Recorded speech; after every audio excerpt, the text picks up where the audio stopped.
cours d'histoire.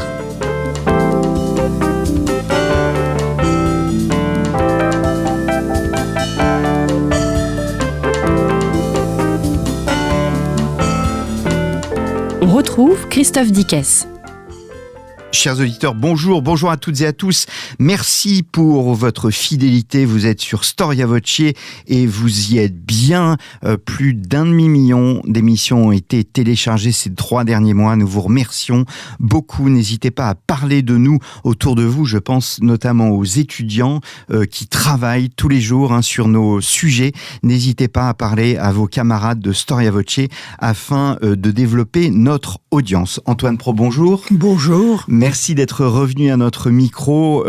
Faut-il vous présenter, professeur émérite à l'université Panthéon-Sorbonne, auteur de nombreux ouvrages sur la France contemporaine. Vous venez de publier Les Français d'une guerre à l'autre. Il s'agit bien évidemment d'une histoire sociale, donc un ouvrage paru chez Gallimard. Nous avons vu la semaine dernière la société française. Nous avons tenté de définir ce qu'était la bourgeoisie, la paysannerie et les classes moyennes. Nous verrons la semaine prochaine la mémoire de la Grande Guerre de 14 et l'appréhension d'une nouvelle guerre.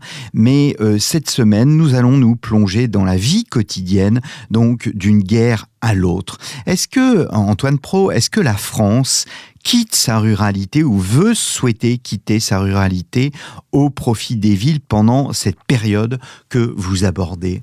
Dire qu'elle la souhaite ou qu'elle ne la souhaite pas, ça n'a pas grand sens, excusez-moi, mais le fait est que les villes se développent, et que les villes se développent, surtout l'agglomération parisienne, de manière assez catastrophique. Enfin, les villes se développent à partir de leur noyau central, et donc elles se développent par la création de banlieues ou de quartiers périphériques. Et ces quartiers périphériques, ils prennent souvent la forme, notamment en région parisienne, de lotissements. Et alors ces lotissements sont absolument calamiteux, parce que vous avez un propriétaire qui achète 10 hectares, dans ces 10 hectares, il fait 50 parcelles. Ces 50 parcelles, il les trace sur le cadastre et il les vend une à une. Et puis il dit aux gens, maintenant, c'est vous qui vous débrouillez, vous faites les rues, vous faites l'adduction d'eau, vous faites l'électricité, moi je vous donne le terrain. Alors les gens, ils s'installent et avec 3-4 planches, des tôles récupérées, ils construisent un gourbi de 4 mètres sur 2. Et puis un puits pour puiser l'eau, et puis un trou pour faire leur latrine à côté, ce qui fait que l'eau est très vite polluée. Et puis alors il y a un bout du terrain qui est réservé pour faire la rue plus tard, et en attendant, ce bout de terrain, c'est un bourbier en hiver, et c'est plein de poussière l'été. Et donc ces pauvres lotis qui sont généralement employés à Paris, qui prennent le métro, ils n'arrivent jamais propres à leur travail, parce que l'été, ils sont pleins de poussière, et l'hiver, ils sont tout crottés, donc il faut qu'ils amènent leurs souliers dans le...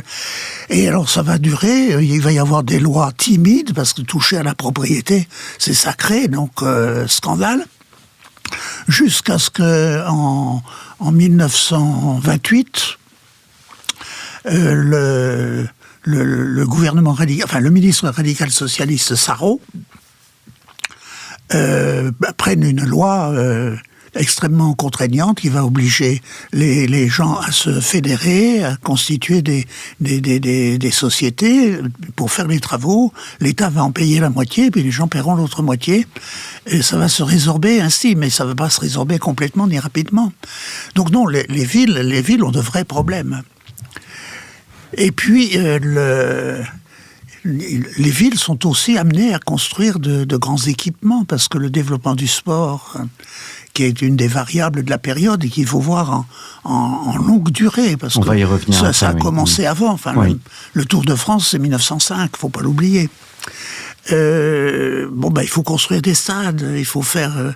Il y a une politique, il y a ce qu'on appellerait un urbanisme. L'État est malgré tout présent dans le développement urbain, où il n'est pas précisément assez présent. Non, c'est pas l'État qui est présent, c'est les municipalités. L'État est présent par ses règlements, par les règlements d'urbanisme, mais il y a de très bons urbanistes français qui sont très connus à l'étranger, mais auxquels on fait très peu appel en France. Notamment en Amérique latine, au Maroc. Quelqu'un qui s'appelle, qui porte le même patronyme que moi, Pro, et qui n'a rien à voir avec ma famille. Il travaille avec l'IOT, c'est lui qui fait le plan de Casablanca. Et alors, il va y avoir le sentiment, à la fin de l'entre-deux-guerres, de la nécessité de penser l'expansion de la banlieue parisienne. Et il va être à la tête d'un groupement public qui va définir la carte du Grand Paris et qui va proposer les premières autoroutes, notamment l'autoroute de l'Ouest, qui va vraiment prendre le problème, mais en englobant, je crois il englobe dans son Grand Paris, je crois 363 communes, jusque le sud de l'Oise. Donc c'est déjà le Grand Paris. Alors là, vous avez un effort de planification qui apparaît, mais les pouvoirs publics sont très peu équipés. Alors l'équipement va venir paradoxalement des destructions de 1940. C'est à ce moment-là qu'on va commencer à se préoccuper de planification urbaine et de manière un peu systématique.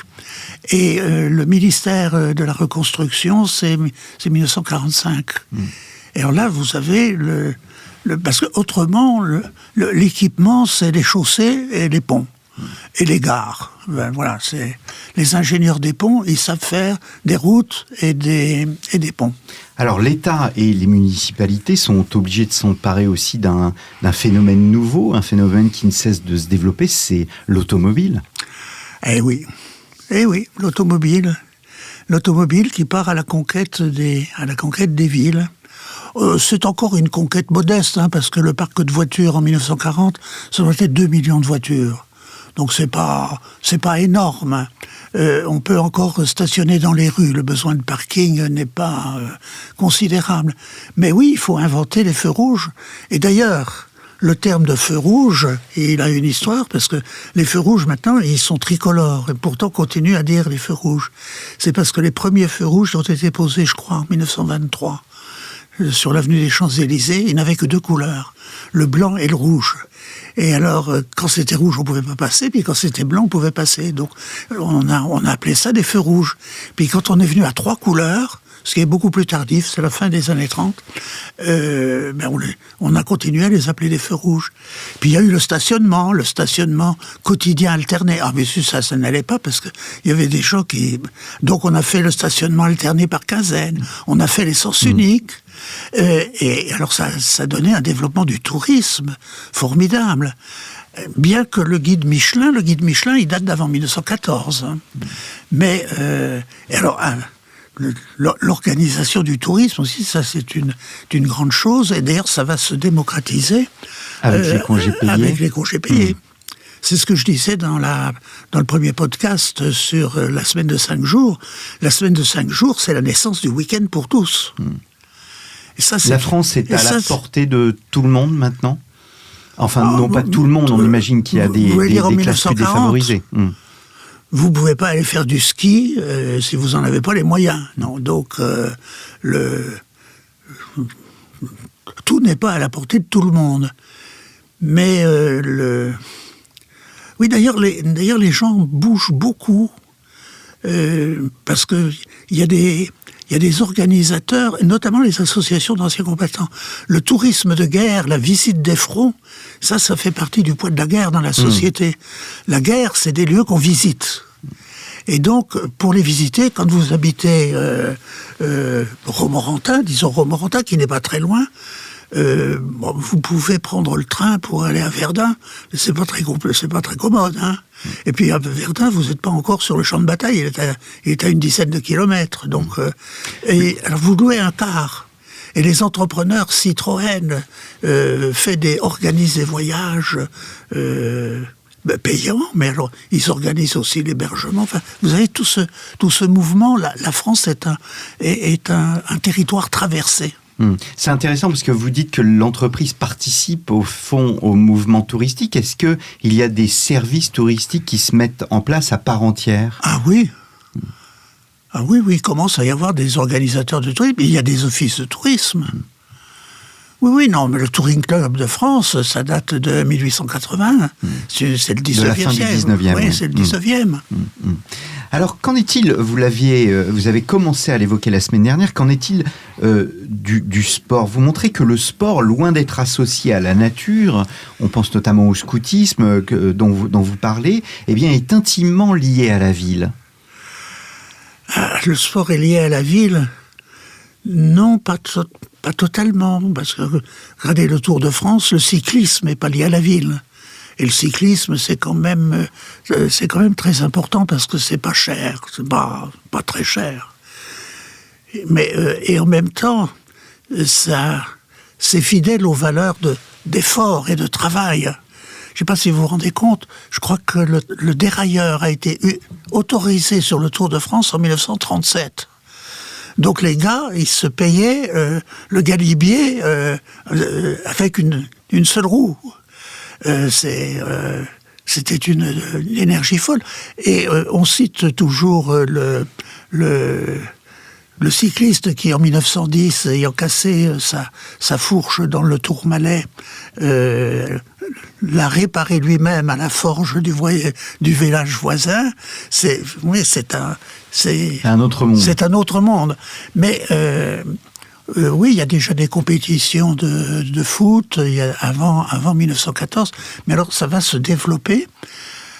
Est-ce qu'il y a une pratique du sport individuel telle qu'on la conçoit aujourd'hui? Aujourd'hui, il y a des salles de sport. Non, il y a des salles de gymnastique.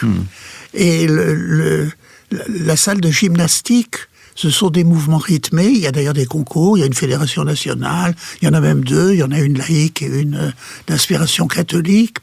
Et les fédérations sportives sont d'allure un peu moins militaire, moins discipliné, moins de mouvements d'ensemble. Ça permet des réalisations beaucoup plus individuelles. Il y a des sports chics et des sports populaires? Alors, il y a un sport chic, c'est le tennis, oui. Et le ski est un sport qui se démocratise un peu. L'aviation, curieusement, avec le Front populaire, se démocratise parce que Léo Lagrange pense que ça serait bon, si jamais la guerre arrivait, d'avoir des aviateurs formés. Donc il y a un but sportif et en même temps un but militaire. Mais non, la grande question, c'est le sport professionnel ou non professionnel. Parce que le sport, à l'origine, c'est quelque chose d'amateur et qui se fait en club. Alors, on a des clubs de sport, des clubs de rugby, qui sont des clubs d'amateurs. Et puis, peu à peu, c'est de l'amateurisme marron, parce que les joueurs, il faut qu'ils s'entraînent. Ils peuvent pas s'entraîner s'ils n'ont pas de temps. S'ils travaillent tout le temps, ça marche pas. Donc, on va leur faire des emplois de complaisance, on va les nommer gardiens d'usine, comme ça. On va les employer dans une usine, jusqu'au jour où Peugeot dit il y en a marre de l'amateurisme marron. Moi, je veux une équipe compétitive et je vais carrément payer mes footballeurs. Est-ce que l'école vante la gymnastique? On sait que Pierre de Coubertin avait un projet éducatif. Il voulait que la jeunesse fasse du sport. Est-ce que l'école réserve un temps consacré au sport?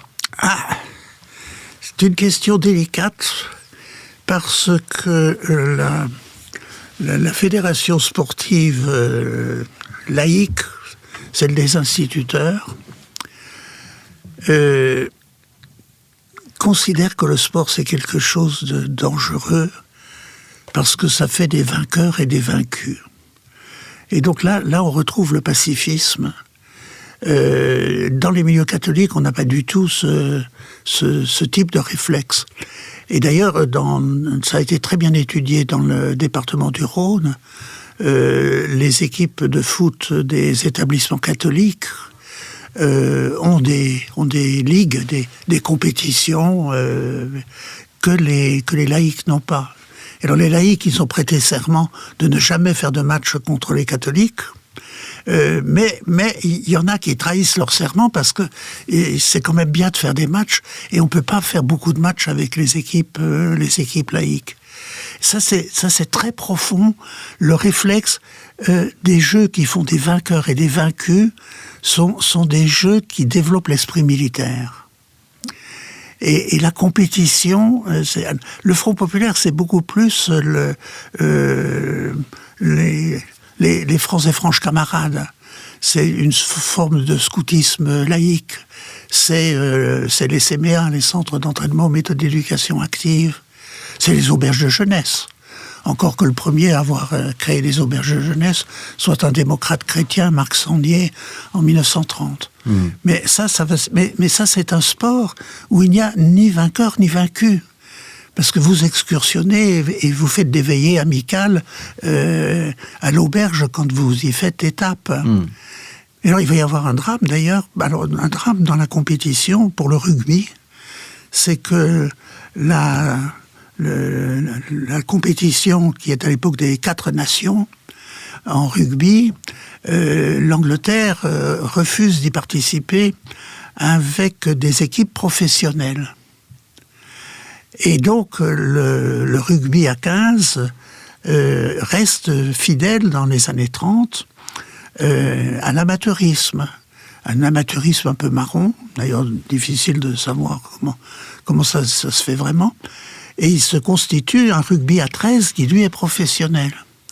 Vichy va interdire le rugby, le sport professionnel, et donc tous les clubs de rugby à 13 disparaissent, et les 4 nations, ça disparaît parce qu'avec la guerre, c'est plus possible. Et quand ça renaît, le professionnalisme est accepté en Angleterre. J'ai une dernière question sur le sport, peut-être.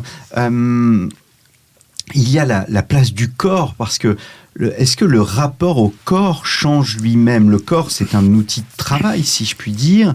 Est-ce que le sport change la donne ? Est-ce qu'il faut être un homme sain dans un corps sain ? Le jeune cadre élancé qui pèse 50 kilos n'est pas encore le modèle social. Le modèle social tolère une bedaine avec une montre qu'on sort de son gousset. La montre bracelet, c'est une invention pour les aviateurs. Parce que quand ils font la pirouette, la montre risque de tomber. Et donc ça se développe, mais lentement. Donc, et d'ailleurs, dans les caricatures ouvrières, si vous dépouillez la vie ouvrière, vous verrez le bourgeois est toujours avec une énorme bedaine et une chaîne de montre en travers. C'est rituel. Donc il n'est pas particulièrement sportif. Non, il n'est pas particulièrement sportif. Alors, il y a une attirance. Oui, il y a des sports. La natation, le tennis, le ski. Oui, ça c'est des sports chics, mais c'est aussi des sports féminins. La grande... les années 30, même la fin des années 20, c'est les 4 Mercenaires qui gagnent la Coupe Davis.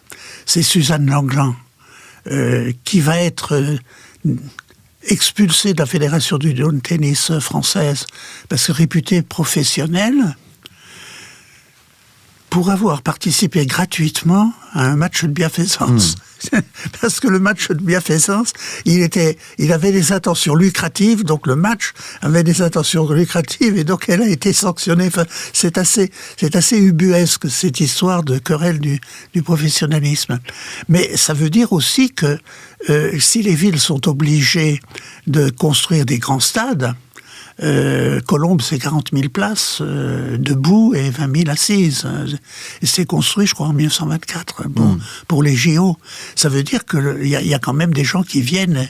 Et vous avez... Alors, comme on est économique ou économe, on veut des stades multisports, de manière à ne faire qu'un investissement qui serve à tout le monde. On n'en est pas à un sport différent pour le rugby et pour le football. Vous voyez le stade multisport de Marseille, qui est resté multisport, il date de, je crois, de 1938. Oui, alors le stade de Marseille, mais il y a aussi le stade Gerland. Gerland. Voilà, tout cela, ce sont des créations de l'entre-deux-guerres. Ah, tout ça, c'est des créations de l'entre-deux-guerres, mais parce qu'il y a une demande sociale. Mais alors, en même temps, ça modifie la ville.